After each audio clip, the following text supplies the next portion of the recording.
Happy Monday. Rainy ass Monday, South Florida. Rainy ass weekend in South Florida, for that matter.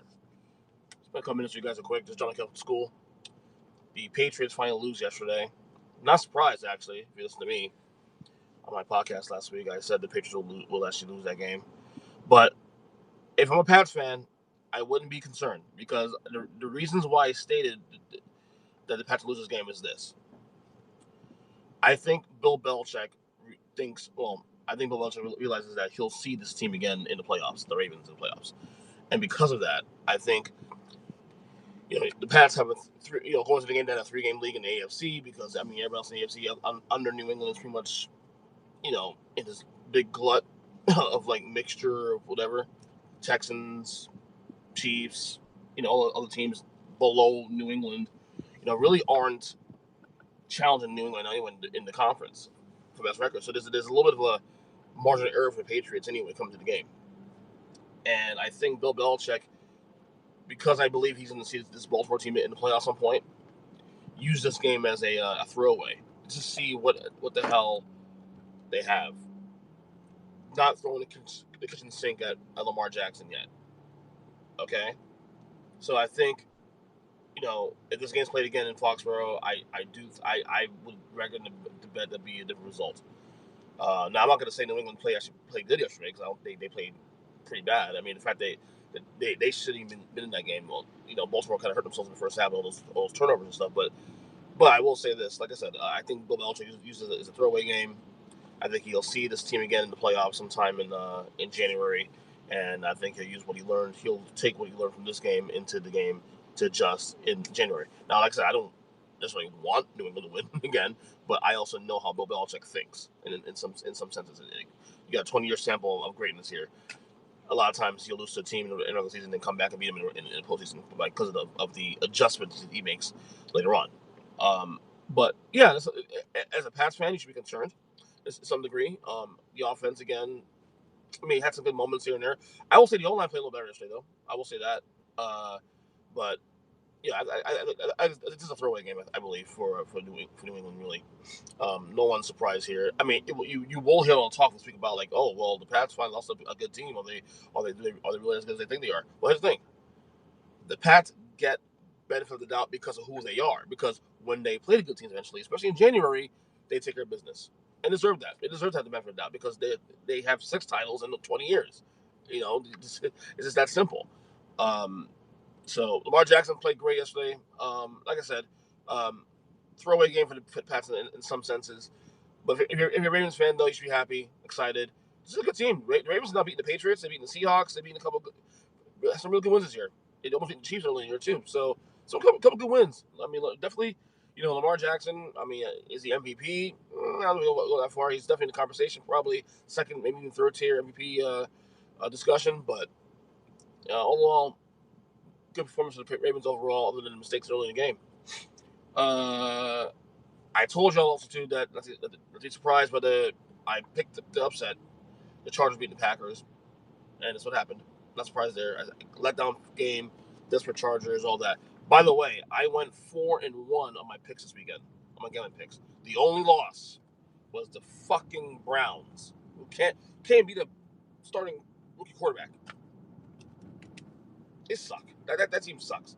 Freddie Kitchens will be fired, and that's the reboot. So, enough about football.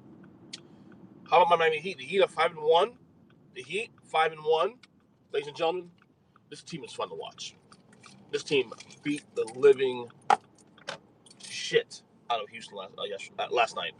That game was never close. The Heat were up 45-14 first quarter.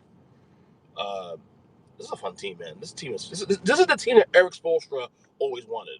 A team with players who are positionless, but also players who play hard, don't get bloated on contracts. Team with guys who want to come out and play hard. This is the team that Spoelstra always wanted. And it's funny, they're playing so good, and Jimmy Butler's still figuring it out. He's not really all there just yet. Like, he's still figuring it out. This team is great. I mean, I'm so impressed with this team. Now, obviously, the first big challenge comes up now. Next big challenge, I say, because Houston's a good team, obviously, but they stink defensively. But next challenge comes up now with the West Coast trip. A couple of tough games in there.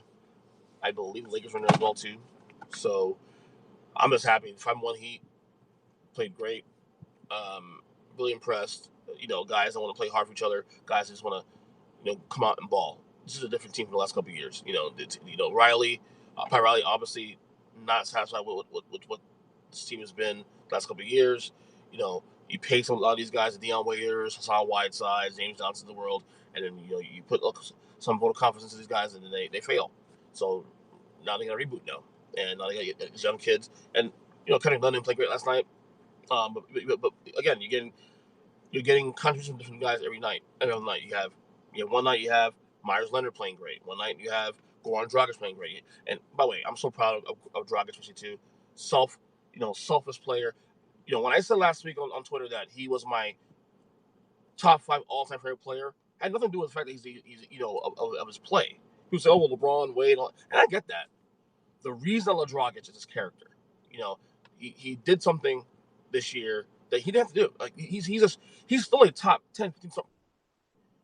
He doesn't have to come off the bench, but he did that. He sacrificed. But now, did he want to do this originally? No, of course not. But he did this because it was best for the team, and he's flourishing in this role as a 6 man. I really hope.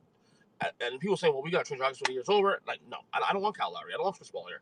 Give me Dragic. I want to keep Dragic here on his not this valid contract because he's a quality guy. He's a great human being, and I hope that he keep him for long term. I hope Goran Dragic finishes his career in Miami. Honestly, because the guy is a character human being, and you can't buy that in the NBA. You can't buy that anywhere else. So again, this Heat team is just fun to watch. This is Spoelstra's. Like right now, if this continues, if this goes through the year, and I predicted before the year started, I made a bold prediction saying they're going to be the 3 seed in the East. And right now, I mean, 6 games in, but looks like I know what I'm talking about. But it's a fun team. This is Eric Spoelstra's finest hour. This is exactly the team you always wanted. Guys just want to play hard, positionless, and by the way, Jimmy Butler's playing decent. He's not playing great. He's just playing decent. So the guy, the superstar of the team, doesn't have to be have to save this team every single night. They just come out and play hard, and that's it. So I'm excited. I mean, this is a fun year. Hopefully, it continues, and we obviously the national media is starting to slowly catch on Miami. Slowly catch on. Oh, what's going on down there? Oh, to be Houston by 29 points last night, and that game was never close. Yeah. So anyway, I gotta go inside, make some breakfast, and get for work. So we'll talk later on, maybe tomorrow, power rankings. Kisses, love you guys. Take care. See ya.